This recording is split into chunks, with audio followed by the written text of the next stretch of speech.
ഒരു വലിയ കാർ നിർമ്മാണ കമ്പനിയിൽ രാജു എന്ന പ്രതിഭാധനനായ എഞ്ചിനീയർ ജോലി ചെയ്തിരുന്നു. വർഷങ്ങളുടെ അനുഭവവും കഠിനാധ്വാനവും കൊണ്ട് അവനൊരു അന്താരാഷ്ട്ര നിലവാരത്തിലുള്ള മികച്ച സൗകര്യങ്ങളുള്ള ആഡംബര കാർ ഡിസൈൻ ചെയ്തു. സുന്ദരമായ കർവുകൾ, ആധുനിക ഫീച്ചറുകൾ എല്ലാം കൂടി അതൊരു കലാസൃഷ്ടി പോലെ തന്നെയായിരുന്നു. കമ്പനിയുടെ സിഇഒ മിസ്റ്റർ ശർമ്മ ആ ഡിസൈൻ കണ്ടപ്പോൾ അതിശയിച്ചുപോയി.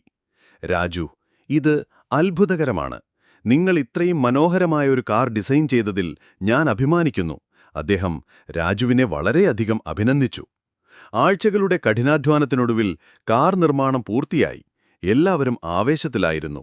ആ മനോഹരമായ കാർ ഷോറൂമിൽ പ്രദർശിപ്പിക്കാനുള്ള ദിവസമായിരുന്നു അത്. എന്നാൽ നിർമ്മാണ യൂണിറ്റിൽ നിന്ന് കാർ പുറത്തേക്ക് കൊണ്ടുവരാൻ ശ്രമിച്ചപ്പോഴാണ് പ്രശ്നം വെളിപ്പെട്ടത്. വാതിലിന്റെ ഉയരത്തേക്കാൾ 2 ഇഞ്ച് കൂടുതൽ ഉയരം കാറിനുണ്ടായിരുന്നു. രാജുവിന്റെ മുഖം വാടിപ്പോയി. എനിക്കെങ്ങനെ ഇത് ശ്രദ്ധിക്കാൻ കഴിയാതെ പോയി?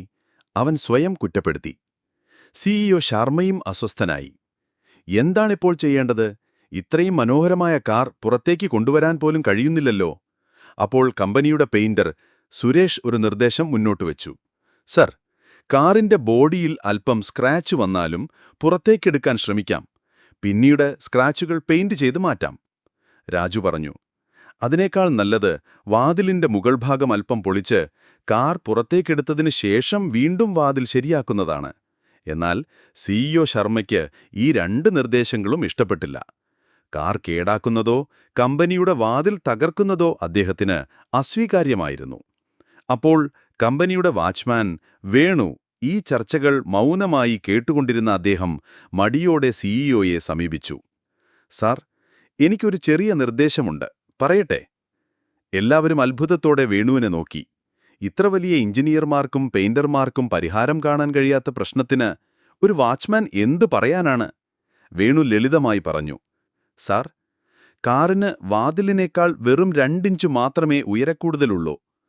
കാറിന്റെ ടയറുകളിലെ വായു കുറച്ചു വിട്ടാൽ കാറിന്റെ ഉയരം കുറയും. അപ്പോൾ എളുപ്പത്തിൽ വാതിലിലൂടെ പുറത്തേക്ക് കൊണ്ടുവരാൻ പറ്റും. പുറത്തെത്തിയ ഉടൻ ടയറുകളിൽ വായു നിറച്ചാൽ മതി. അവിടെയുണ്ടായിരുന്ന എല്ലാവരും അറിയാതെ കൈയടിച്ചു. എത്ര ലളിതമായ പരിഹാരം! സിഇഒ ശർമ്മ വേണുവിന്റെ തോളിൽ കൈവച്ചു. വേണു, ഇന്ന് നിങ്ങൾ എനിക്ക് വലിയൊരു പാഠം പഠിപ്പിച്ചു. ചിലപ്പോൾ ഏറ്റവും ലളിതമായ പരിഹാരങ്ങൾ നമ്മുടെ കൺമുന്നിൽ തന്നെയുണ്ടായിരിക്കും. രാജുവും പുഞ്ചിരിച്ചു.